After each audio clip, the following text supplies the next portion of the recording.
Direktorat Reserse Siber Ditres Siber Polda Bali membongkar jaringan judi online beromset miliaran rupiah per bulan dengan operator warga negara asing asal India di Pulau Dewata. Dari dua lokasi villa yang berbeda di kawasan Kuta Utara, Kabupaten Badung dan Desa Cepaka, Kediri, Kabupaten Tabanan, polisi berhasil mengamankan 35 orang WNA India yang kini telah ditetapkan sebagai tersangka. Inilah video yang memperlihatkan saat jajaran Direktorat Reserse Siber Ditres Siber Polda Bali menggerebek lokasi operasional jaringan judi online yang dikendalikan WNA India di salah satu villa di wilayah Jalan Subak Daksina, Desa Tibu Beneng, Kuta Utara, Kabupaten Badung. Begitu tiba di lokasi, petugas langsung mengepung villa dan menangkap 17 WNA asal India. Dari TKP pertama, jajaran Direktorat Reserse Siber Polda Bali mengamankan sejumlah barang bukti mulai dari 4 unit monitor, 9 laptop, 2 unit road, dan 35 unit HP. Selanjutnya, jajaran Direktorat Reserse Siber Polda Bali kembali bergerak menggerebek lokasi berikutnya yang dikendalikan oleh operator dari salah satu villa di kawasan Jalan Raya Munggu, Desa Cepaka, Kediri, Kabupaten Tabanan. Dari TKP kedua ini, polisi membekuk 18 WNA India beserta sejumlah barang bukti seperti 2 unit PC, 6 laptop, ditambah 38 unit HP. Pada saat digerebek petugas, sebenarnya diamankan 39 orang WNA India. Setelah dilakukan pemeriksaan, 4 orang tak terbukti terkait dalam kasus judi online sehingga mereka hanya berstatus sebagai saksi. Sesuai Undang-Undang Nomor 6 Tahun 2011 tentang Keimigrasian, keempatnya dideportasi, sementara 35 orang lainnya ditahan di Rutan Polda Bali. Pengungkapan kasus judi online beromset miliaran rupiah per bulan ini berawal dari informasi masyarakat yang ditindaklanjuti tim khusus Ditres Siber Polda Bali. Berdasarkan hasil analisis digital forensik, tim menemukan tautan situs yang menyediakan layanan deposit, penarikan, dan dukungan operasional judi online. Profiling kemudian mengarah pada 2 lokasi yang diduga menjadi pusat operasional jaringan tersebut yang beroperasi secara terselubung. Para tersangka diketahui masuk ke Indonesia dengan menyamar menjadi wisatawan menggunakan visa turis dan menjalankan aktivitas judi online sebagai mata pencaharian. Situs haram yang dikelola diperkirakan menghasilkan rata-rata sekitar 4,3 miliar rupiah per bulan di setiap lokasi, sehingga total omset dari 2 tempat sekitar 7 hingga 8 miliar per bulan. Modus operandi para tersangka dengan menawarkan judi online melalui media sosial, Instagram, di mana pada akun tersebut terdapat link untuk mengakses situs bermuatan judi online. Webnya ada beberapa, web judulnya itu ada Extanhu, kemudian ada Winmoney, ada Clubco, ada Zeto, kemudian ada Alpanel 777, ada Star 247, ada Star 66, ada Sunbook 77, dan ada Rambet, rambetexchange.com ya. Dan ada Lionbet 666, ada JB Abu. Pak, target pasarnya dia itu memang WNA India atau WNA secara keseluruhan? Iya, sebenarnya prinsipnya siapapun, karena kan sifatnya online ya, bisa diakses, yang penting menggunakan VPN ya, bisa diakses. Tapi ada juga yang tidak pakai VPN juga ada. Jadi sasarannya untuk semua pengguna internet, bisa siapapun. Dari 39 orang tersebut, yang 35 sudah dinaikkan status menjadi tersangka dan sudah dilakukan penahanan. Sementara yang 4 orang ini diberikan sebagai saksi. Pengungkapan ini terungkap dari hasil patroli siber yang selanjutnya dikembangkan oleh tim dari Ditsiber dan berhasil menemukan ada 2 TKP yang dicurigai melakukan aktivitas ilegal yang setelah dilakukan pendalaman benar ditemukan tempat tersebut digunakan sebagai tempat operator atau admin web judi online. Para tersangka dijerat pasal 27 ayat 2 junto pasal 45 ayat 3 Undang-Undang Nomor 1 Tahun 2024 tentang informasi dan transaksi elektronik dan atau pasal 426 ayat 1 Undang-Undang Nomor 1 Tahun 2023 tentang KUHP dengan ancaman pidana penjara paling lama 9 tahun dan denda paling banyak 200 juta rupiah.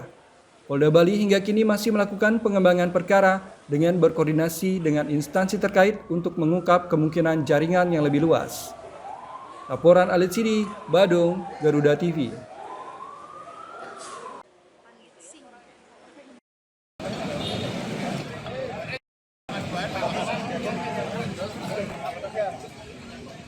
Saat depan serangan. Polres Badung menurunkan puluhan personel untuk melakukan pencegahan dan penertiban terhadap driver ojek online yang tidak teregistrasi. Kegiatan ini digelar Sabtu malam 7 Februari 2026 di wilayah Tibu Beneng, Kuta Utara, Kabupaten Badung. Operasi ini merupakan respons atas banyaknya keluhan masyarakat, baik wisatawan maupun warga lokal, terkait maraknya driver ojol ilegal yang dinilai meresahkan dan berpotensi mengganggu keamanan. Penertiban dilakukan secara kolaboratif antara Polres Badung, Pemerintah Kabupaten Badung, Satpol PP, Kecamatan Kuta Utara, serta Desa Tibu Beneng. Selain menertibkan ojol ilegal, petugas juga melakukan pemeriksaan kendaraan secara kasat mata. Bagi pengendara yang melanggar aturan lalu lintas, petugas memberikan surat teguran.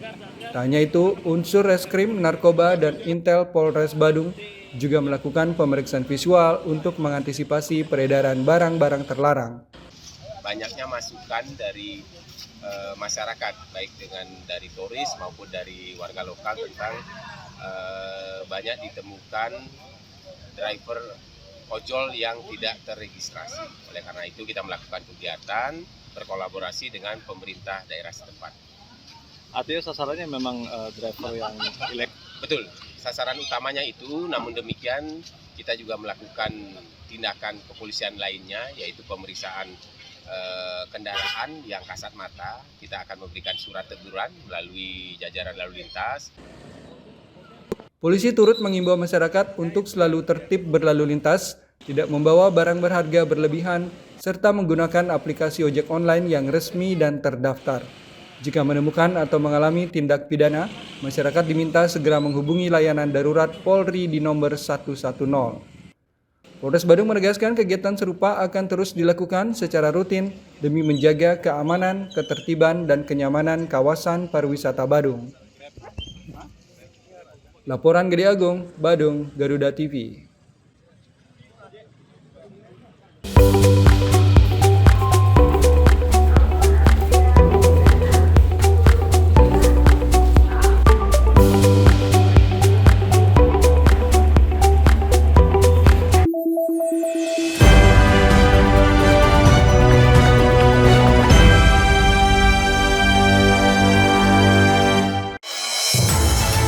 Dinamika peristiwa publik terus bergerak, informasi terkini, akurat, dan terpercaya.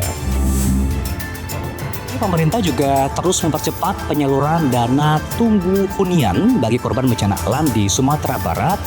Menemani waktu sore Anda dengan perkembangan berita terbaru.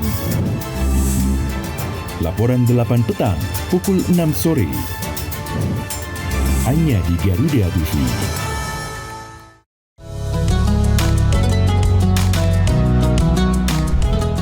Melalui konsep dakwah santai dan edukatif, mengajak pemirsa memahami ajaran Islam melalui pendekatan ringan dan penuh kehangatan. Atau nanti dikabulkannya di akhirat, nggak dikabulkan di sini. Mengapa manusia tetap harus berdoa? Dari perspektif Islam untuk mempererat toleransi di Indonesia. Harmoni Indonesia. Hanya di Garuda TV.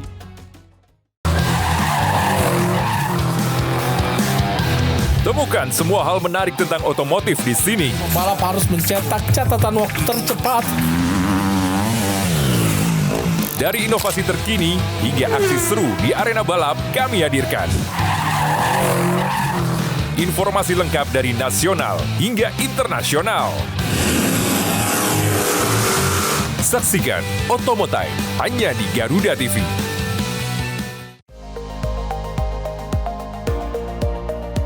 Pertanian Andi Amran Sulaiman menyebut, ekonomi terus bergerak cepat dan setiap perubahan membawa dampak besar.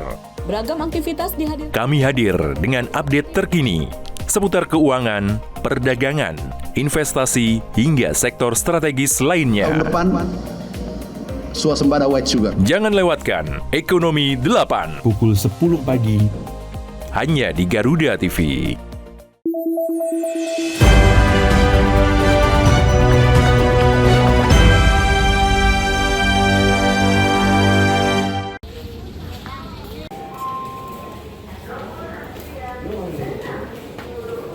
Sebanyak 21.700 kepesertaan BPJS, jalur penerima bantuan iuran jaminan kesehatan atau PBIJK yang bersumber dari APBN di Kabupaten Karangasem dinonaktifkan terhitung sejak awal Februari 2026. Langkah tegas ini diambil Kemensos Republik Indonesia karena para penerima tersebut kini dianggap sudah mampu serta ditemukan adanya indikasi penyalahgunaan seperti judi online dan pinjaman online. Penonaktifan puluhan ribu kepesertaan BPJS Kesehatan tersebut dikonfirmasi oleh Kepala Dinas Sosial PPPA serta PPKB Kabupaten Karangasem Nimade Laba Dwi Karini. Penonaktifan langsung dilakukan oleh Kementerian Sosial berdasarkan hasil ground checking dan pemutahiran data oleh Pusat Data dan Informasi atau Pusdatin Kemensos. Peserta yang sebelumnya berada di desil 1 hingga 4 kini bergeser ke desil 6 hingga 10, yang berarti sudah dikategorikan sebagai masyarakat mampu. Pemerintah melakukan pengecekan melalui nomor induk kependudukan untuk melacak aset individu maupun keluarga, termasuk status anggota keluarga yang sudah menjadi penerima upah. Selain karena kepemilikan aset, para penerima program PBI ini juga terindikasi terlacak dalam judi online maupun pinjaman online. Meski demikian, masyarakat yang dinonaktifkan masih bisa mengajukan pengaktifan kembali jika dalam kondisi sakit dan benar-benar membutuhkan. Proses tersebut dapat dilakukan di mal pelayanan publik dengan membawa KTP, kartu keluarga, serta surat keterangan dari perbekal setempat. Nimade Laba Dwi Karini menegaskan penonaktifan ini hanya berlaku untuk jalur PBIJK yang bersumber dari dana APBN. Sementara untuk peserta yang dibiayai oleh APBD Kabupaten Karangasem, sebanyak 199.000 peserta dinyatakan masih tetap aktif. Februari ini yang banyak dinonaktifkan itu adalah dari segmen PBIJK yang sumber dananya dari APBN. Tapi yang 21.000 sekian, itu terlacak memang desilnya sudah 6-10, artinya sudah mampu. Tapi masyarakat kalau memang yang dinonaktifkan itu sedang kondisinya sakit, tidak perlu khawatir. Jadi sebelum nanti berobat atau kontrol, silahkan cek dulu di aplikasinya, di WA BPJS Pandawa, dicek apakah BPJS Anda, terutama yang PBIJK, masih aktif atau tidak. Sementara itu, Badan Layanan Umum Daerah RSUD Karangasem memastikan tidak akan menelantarkan pasien meskipun kepesertaan BPJS kesehatannya dalam status nonaktif. Pasien kurang mampu akan tetap diprioritaskan mendapat layanan medis sebelum diajukan kembali proses administrasinya. Direktur RSUD Karangasem, Dr. Iputu Angga Wirayogi menyatakan pihaknya tidak ingin ada pasien terlantar hanya karena hambatan administrasi. Pihak rumah sakit akan melakukan proses penyaringan atau filter ulang terhadap pasien yang kepesertaannya mati. Jika pasien terbukti layak menerima bantuan, RSUD akan berkoordinasi dengan Dinas Sosial hingga Kementerian Sosial untuk proses pendaftaran ulang. Di Rumah Sakit Karangasem tentunya tidak mau ada pasien yang terlantar.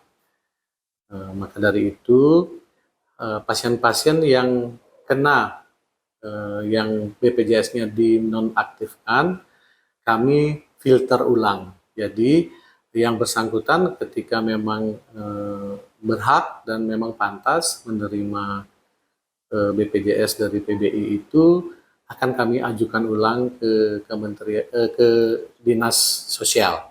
Jadi intinya kita layani dulu. Jadi kita RSUD tidak menelantarkan pasien, baik itu di poli, pasien di UGD maupun di hemodialisa di HD. Pihak aparatur desa diharapkan agar lebih proaktif dalam memperbarui data. Jika dalam 2 periode tidak ada pembaruan, maka kepesertaan BPJS akan dinonaktifkan secara otomatis. Laporan Budiase, Karangasem, Garuda TV. Tumbuh bagus. Badan Narkotika Nasional Provinsi Bali mengungkap indikasi peredaran liquid vape yang disusupi zat jenis etomidate. Modus ini diduga berasal dari jaringan internasional dan menyasar generasi muda serta wisatawan.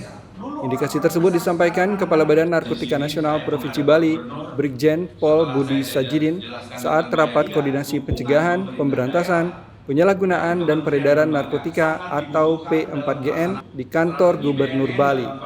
Diketahui zat etomidate merupakan zat anestesi intravena yang saat ini peredarannya malah disalahgunakan sebagai narkotika bentuk cair.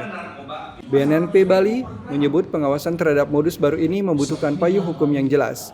Koordinasi lintas lembaga, khususnya dengan Badan Pengawas Obat dan Makanan, menjadi kunci untuk menentukan apakah cairan tertentu tergolong zat terlarang. Sindikat narkoba dinilai terus memanfaatkan celah regulasi dengan menciptakan bentuk narkotika baru yang sulit terdeteksi. BNNP Bali juga memetakan wilayah rawan peredaran narkoba yang masih didominasi kawasan wisata dan perkotaan. Sepanjang 2025, kasus tertinggi tercatat di Denpasar dengan 571 kasus, disusul Badung sebanyak 114 kasus, Buleleng 98 kasus, Tabanan 49 kasus, dan Gianyar 42 kasus.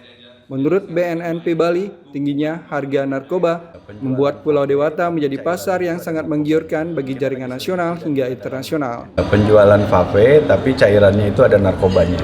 Kita lagi selidiki dan kita dalami. Ya. Kalau untuk kasusnya belum ditemukan, tapi indikasi masuk ke sini sudah ada. Sebenarnya sih kalau mau lihat dari strategi, ya harusnya mainnya dari hulu. Dari barang impornya itu harus sudah dilarang, kemudian pabrik-pabriknya dilarang. Sebagai langkah pencegahan berbasis kearifan lokal, BNNP Bali mendorong pembentukan pererem atau aturan adat anti narkoba di desa adat. Hingga kini baru 139 desa adat di Bali yang memiliki regulasi tersebut, atau sekitar 9,7% dari total keseluruhan desa adat. Selain itu, pemerintah daerah juga didorong membangun pusat rehabilitasi sendiri agar layanan pemulihan pecandu lebih merata. BNNP Bali menegaskan narkoba merupakan kejahatan luar biasa yang merusak generasi bangsa. Sinergi aparat, pemerintah, desa adat, hingga masyarakat menjadi kunci untuk menutup ruang gerak sindikat, termasuk terhadap modus baru narkotika cair dalam vape. Laporan Destarita, Denpasar, Garuda TV.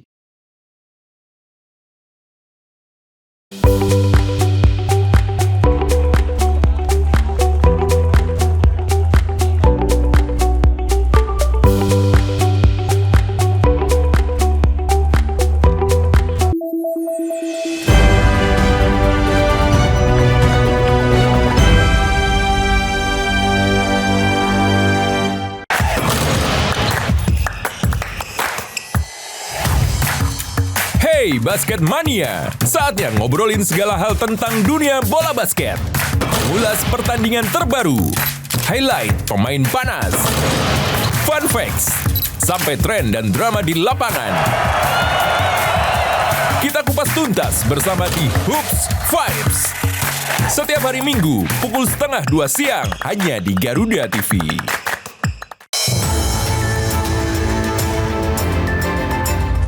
Yang pertama dan paling hangat, informasi yang menemani Anda memulai ragam aktivitas. Dan alhamdulillah sekarang sudah bisa kita lepas. Besok pagi akan dilakukan pemeriksaan medis. Jadikan pagi Anda lebih berarti dengan kabar terkini.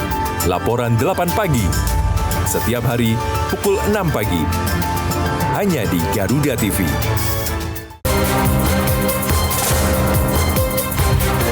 Menyorot setiap detik penting dari peristiwa mancanegara, dinamika politik internasional, hingga kebudayaan bangsa. Presiden Amerika Serikat Donald Trump menyambut kedatangan Presiden Ukraina. Ikuti langkah Presiden dan para pemangku kepentingan di kancah kerjasama internasional.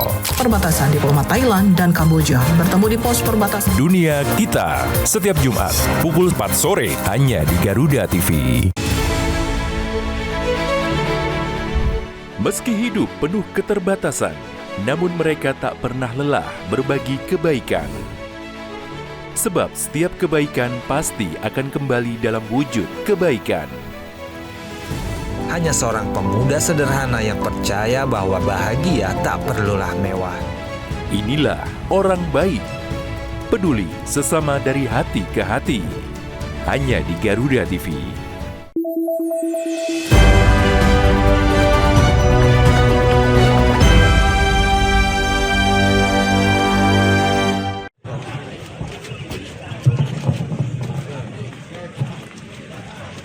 Sedikitnya 503 pecalang yang ada di Kabupaten Buleleng mendapatkan seragam pecalang baru dari Gubernur Bali Wayan Koster. Nantinya seluruh pecalang yang ada di Bali dengan jumlah 20.000 lebih juga mendapatkan perhatian serupa dari pemerintah daerah Provinsi Bali. Wajah sumringah tampak terpancar dari wajah para pecalang di Buleleng. Itu lantaran pada Sabtu pagi Gubernur Bali Wayan Koster datang langsung untuk menyerahkan bantuan pakaian pecalang baru untuk di Buleleng. Lokasi penyerahan bantuan dilakukan di Setre Desa Adat Buleleng dengan suasana kekeluargaan duduk lesehan. Pemberian bantuan seragam pecalang ini merupakan janji dari Gubernur Bali Wayan Koster untuk memberikan perhatian lebih kepada para pecalang yang ada di Bali. Menurut Gubernur Bali Wayan Koster, bahwa pecalang merupakan garda terdepan dalam menjaga Bali. Jadi perlu perhatian lebih kepada para pecalang yang selama ini kurang mendapat perhatian dari pemerintah daerah. Nantinya juga di tahun 2027 mendatang, jika anggaran mencukupi, pecalang juga akan mendapatkan insentif dari pemerintah. Keamanan di desa adat yang diwariskan oleh pemilik kita, pendahulu kita, yang punya peranan yang sangat penting dalam keadaan-keadaan yang sangat mendadak, mendesak terkait masalah keamanan di Bali di luar institusi TNI dan Polri itu yang melibatkan pecalang. Seperti kemarin rencana ada demo macam-macam, begitu pecalang sebalik apel di Banjar Sandi, boom demo. Yang itu, jadi ini merupakan janji beliau pada saat audiensi tahun lalu ya, dengan Desa Adat Buleleng, dan sekarang sudah direalisasi. Karena juga tadi beliau juga meninjau DPS 3R yang mungkin ya satu-satunya desa adat yang melaksanakan kegiatan ini secara terpadu. Ada bahan-bahan atau sisa-sisa dari sembahyangan itu dipakai untuk EKMC. Selain memberikan bantuan seragam pecalang, Gubernur Bali didampingi Bupati Buleleng Nyoman Sutjedra juga mengecek keberadaan TPS 3R yang ada di Setre Adat Buleleng terkait pengolahan sampah dan hasil kompos yang dihasilkan. Pengolahan sampah yang ada di Setre Desa Adat Buleleng dipandang sebagai yang pertama yang di Bali, karena sampah yang dihasilkan dari sisa upacara langsung diproses hingga menjadi kompos yang dapat dimanfaatkan untuk menyuburkan tanaman. Laporan Pande, Buleleng, Garuda TV.